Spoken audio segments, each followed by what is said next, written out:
Simona, trečia pergalė iš eilės, komentaras apie rungtynes. Manau, kad sekėsi visai neblogai. Pirmą kėlinį gerai žaidėm, tikrai. Manau, kad varžovės nepaliko didelio įspūdžio. Antrą kėlinį gal truputį atsipalaidavom, bet vis vien įmušėm. Tas 8 įvarčius ir aš vertinu, kad sužaidėm tikrai gerai. Asmeniškai irgi geros varžybos buvo. Neblogas, gal galėjau daugiau išnaudoti savo progas, bet vienas įvartis, tai man gerai. Rungtynės pradėjot labai su didelė sparta. Antrajame kėlinyje šiek tiek toks nuoslūgis buvo. Kokios buvo dėl to priežastys?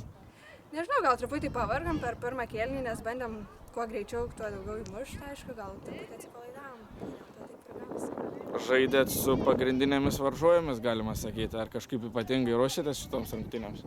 Truputį taktiškai treniravomės, bet jos visada pateikė mums staigmenų, tai nežinom, kuo tikėtis. Visgi Lietuvos vicečempionės. Išvykoje tikėsitės turbūt dar rimtesnės kovos?